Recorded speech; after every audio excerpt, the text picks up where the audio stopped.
For decades, Rod Stewart lived the kind of love life that kept tabloids busy. There were supermodels, heartbreaks, marriages, and second chances. But recently, the rock legend made a surprisingly honest confession about the one woman he believes he never should have let go. Considering everything Stewart has experienced throughout his life, that admission caught many people by surprise. Behind the fame, sold-out concerts, and larger-than-life personality was a relationship that left deeper scars than most fans ever realized. So, who was the woman Rod Stewart could never truly forget? Rod Stewart was born in North London on January 10, 1945, while World War II was still raging across Europe. Life in Britain was difficult and uncertain, but inside the Stewart household, things felt much different. His father worked in construction management, while his mother stayed home, raising the children. As the youngest of 5 siblings, Rod quickly became the center of attention. Being the baby of the family had its advantages. He was surrounded by affection, protected from many hardships, and enjoyed a happy childhood. Years later, Stewart would describe those early years as some of the happiest of his life. However, that comfortable upbringing also made responsibility a little harder for him to embrace. Inside the Stewart home, 2 passions dominated everything: soccer and music. The family loved both. On the soccer field, young Rod stood out immediately.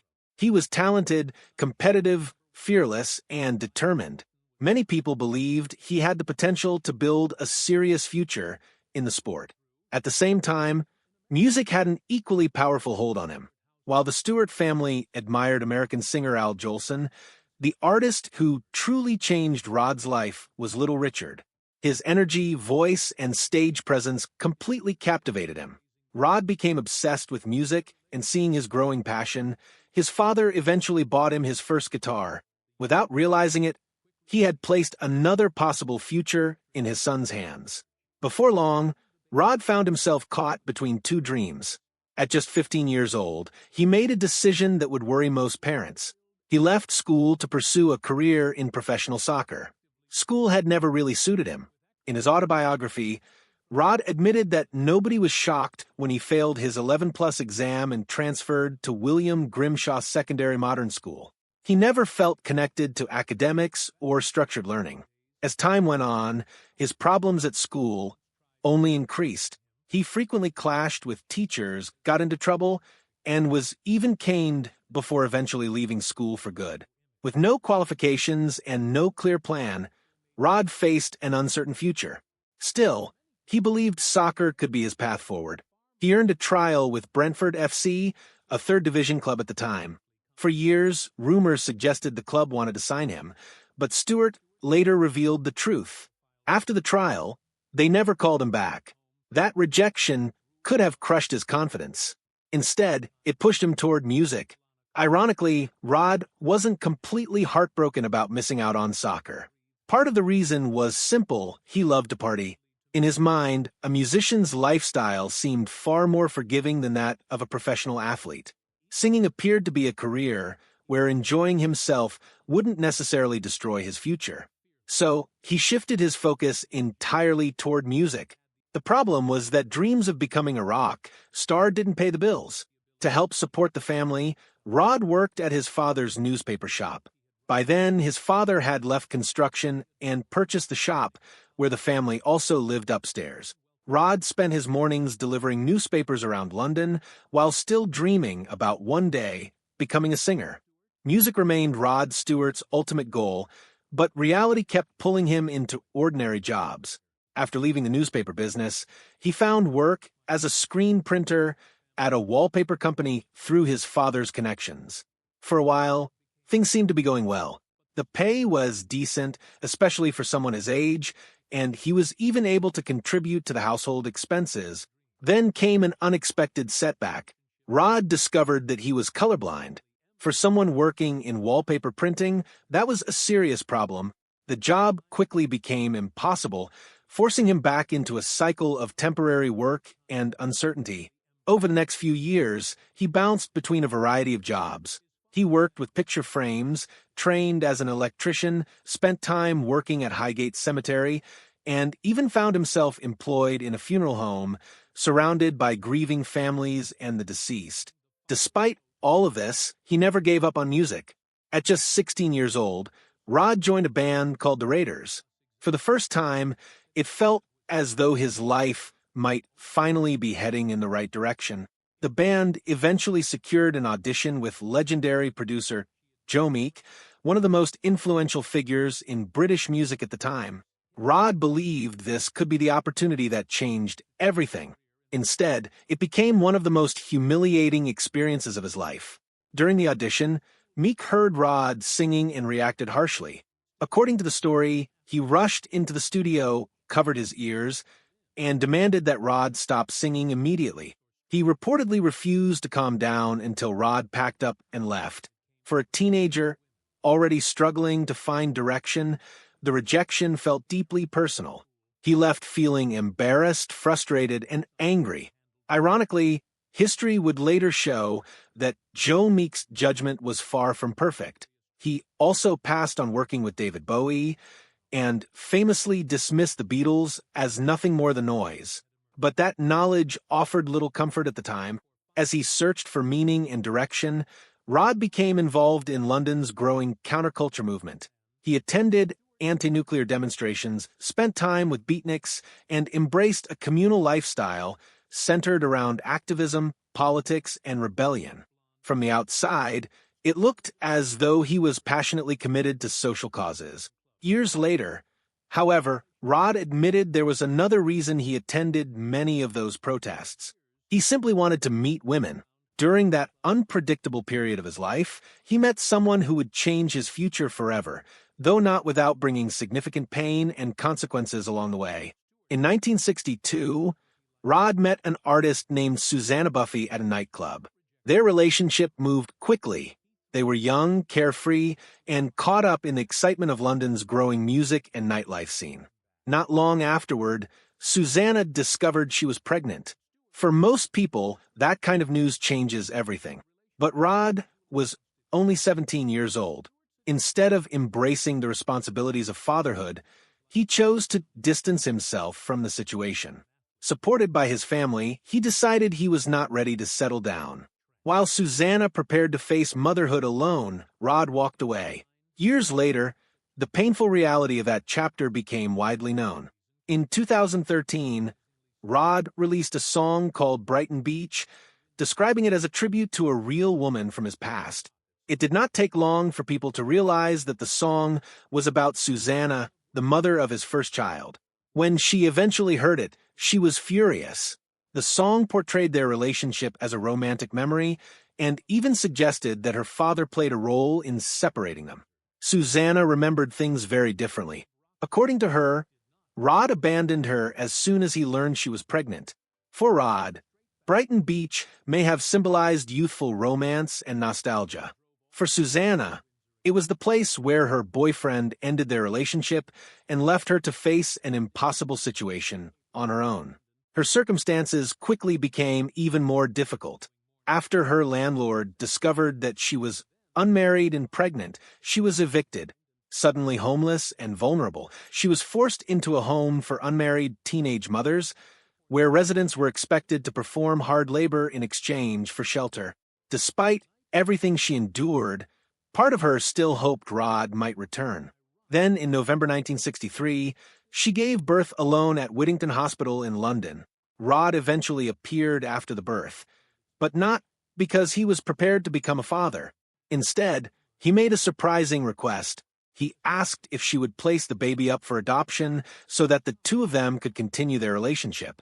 Although Susanna eventually gave the child up for adoption, it was not done to save the relationship. By that point, the damage had already been done. Meanwhile, Rod threw himself even deeper into music. He immersed himself in London's folk scene, performed on the streets, and pursued every opportunity he could find. Eventually, he teamed up with folk singer Wiz Jones, and together they traveled through places such as Paris and Barcelona, living the uncertain, wandering lifestyle that many struggling musicians experienced during that era. Barcelona proved to be a difficult chapter in Rod Stewart's journey. He and his fellow musicians were barely getting by often sleeping outdoors and living day-to-day with little money and no stability. Eventually, local authorities decided he looked more like a drifter than a musician, and before long, he was deported from Spain. Even that setback wasn't enough to pull him away from music. A few years earlier, Rod had casually picked up the harmonica, never realizing how important it would become to his future. That skill eventually earned him a place in a band called The Dimensions, where he performed both as a harmonica player and vocalist. While performing with the group, he suddenly found himself sharing venues with one of Britain's biggest acts, the Rolling Stones. Watching Mick Jagger command a crowd up close had a profound effect on him. Standing backstage and witnessing the confidence, energy, and excitement surrounding rock stardom, Rod realized exactly what he wanted. He no longer dreamed of simply becoming a singer. He wanted to become a rock star. The challenge was that success still seemed far away. By 1964, Rod remained largely unknown and was still busking at Twickenham railway station, playing harmonica for spare change. One day, after attending a performance by musician Long John Baldry, he happened to be playing at the station when Baldry himself walked by and heard him. That chance encounter changed everything. Impressed by what he heard, Baldry invited Rod to join his band as a harmonica player. Soon afterward, he also recognized Rod's vocal talent and realized there was much more potential there than he had initially expected. Rod quickly became a permanent member of the group, and suddenly new opportunities began opening up. Performing with Baldry eventually earned him a spot opening for the Rolling Stones, bringing him even closer to the world he had always dreamed of entering. From there, his career continued to grow. He joined the Jeff Beck Group and later became a member of Faces in 1969, all while quietly building a solo career on the side. The workload was relentless, but Rod thrived under the pressure. He balanced band commitments, touring schedules, recording sessions, and solo projects simultaneously, determined to make his mark in one of the most competitive industries in the world. Eventually, all that hard work paid off. Rod exploded into mainstream success in America and became one of the biggest rock stars of the 1970s. Songs like Tonight's the Night and Do You Think I'm Sexy turned him into a household name. Along with fame came everything he had once imagined: wealth, celebrity status, glamorous parties, and endless attention. By his own admission, his romantic life became so chaotic during those years that he eventually lost count of how many women he had dated. One of those women was actress Joanna Lumley, years before she became internationally famous for Absolutely Fabulous. Ironically, when they first met, Lumley had no idea Rod was a rock star. She later explained that she struggled with facial recognition and genuinely didn't recognize him. Despite that, she agreed to go out with him, and by all accounts, Rod made a positive impression. Lumley later recalled riding with him in one of his sports cars when she suggested speeding past slower drivers. Rod refused, calmly explaining that having a faster car didn't give someone the right to be rude on the road. It was a surprisingly grounded moment from a man already surrounded by fame and excess. Their relationship eventually came to an end for a reason Rod later admitted was somewhat embarrassing. Lumley's refined, upper-class manner intimidated him. Compared to his working-class North London roots, he often felt out of place around her. Before long, he was single again. At the same time, trouble was brewing within Faces. By the mid-1970s, the band was clearly falling apart, and when the group officially split in 1975, Rod committed himself fully to his solo career. The timing could not have been better. His ballad Sailing became a massive success across the United Kingdom and the Netherlands. Although the song didn't have the same impact in America, Rod was already becoming one of Britain's biggest stars. He moved comfortably within elite celebrity circles, socializing with actors, musicians, and high-profile public figures. One of those celebrities was actress and author Joan Collins. She decided Rod should meet her friend Britt Ekland, the stunning Swedish actress best known for appearing in the James Bond film The Man with the Golden Gun. The attraction between Rod and Britt was immediate. Before long, they were living together, and Britt became one of the greatest inspirations behind his music. While searching for ideas for a new song, Rod drew heavily from their passionate relationship. The result was Tonight's the Night, one of the biggest hits of his career. The song was provocative, seductive, and packed with romantic undertones. More importantly, it finally gave Rod the breakthrough he had been chasing in America. Tonight's the Night reached #1 in both the United States and Canada, transforming him from a successful British rocker into a global superstar. Yet even as his career reached new heights, his personal life remained complicated. During their relationship, Britt introduced Rod to her friend, actress Susan George. Before long, Rod began an affair with her, effectively bringing his relationship with Britt to an end. Later, Rod offered a different explanation, claiming tensions began after Britt once tried putting makeup on him, something he felt conflicted with his masculine image. Many people, however, found the affair to be a far more convincing reason for the breakup. Not long after the split, Rod entered another high-profile relationship. This time, it was with model Alana Collins, who had previously been married to actor George Hamilton.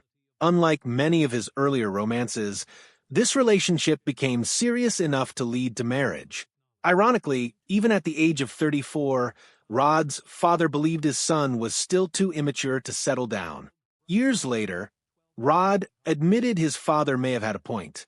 Part of him felt he had rushed into marriage before fully leaving his wild lifestyle behind. Nevertheless, the wedding went ahead, and the couple soon welcomed 2 children, daughter Kimberly Stewart and son Sean Stewart. For a brief period, it seemed as though Rod Stewart had finally embraced family life. Unfortunately, that stability wouldn't last for long.